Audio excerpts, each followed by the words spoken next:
Hello, welcome to the update. I'm Susie Thompson. A major development in the conflict in Gaza. Hamas says it will accept a ceasefire deal proposed by mediators. It's unclear if Israel will agree to the deal, with early indications suggesting it views the proposal as unacceptable. We want to get these hostages out.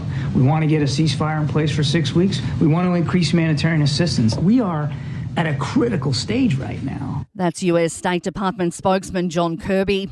Footage has been published of a homemade bomb being detonated in a school toilet block, allegedly by the 16-year-old who was shot dead by police in Perth on the weekend.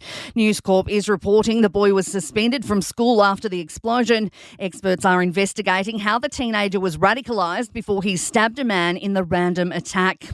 New South Wales police have released images of another 9 people as they continue to investigate the Wakeley church stabbing riots. The new images show 8 men and 1 woman they wish to speak to. Strike Force Commander Detective Superintendent Andrew Evans says to date 14 men have been charged over the riot. I believe the investigation's been highly successful. The police that we've had here on the ground as part of Strike Force Dribs are highly committed and motivated police. They've done a wonderful job.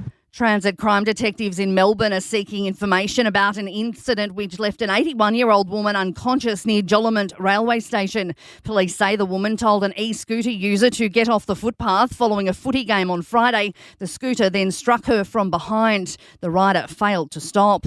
Police from 2 states have joined forces to hunt down an alleged child sex offender. Alan Hopkins is believed to be travelling in a grey Mazda BT50 with South Australian plates and may have headed into Victoria. The 44-year-old has a distinctive skull tattoo on his right upper arm. A former federal MP has vowed to use her experiences to protect women if she re-enters Parliament. Lucy Wicks has spoken to News Corp, saying the investigation and scrutiny was incredibly violating after she lodged a complaint with the Liberal Party last year, resulting in the expulsion of another New South Wales state MP, Taylor Martin. An independent investigator found he'd engaged in abusive conduct against Wicks, including yelling, tirades and misogynistic language. New data shows that if a federal election was held now, Labor would either win by a narrow margin or Australia would face a hung parliament. A Resolve survey for 9 newspapers shows support for the Albanese government has dropped in the 5 biggest states compared to 6 months ago. Albanese remains the preferred Prime Minister over Peter Dutton in New South Wales and Victoria. Sport and entertainment are next.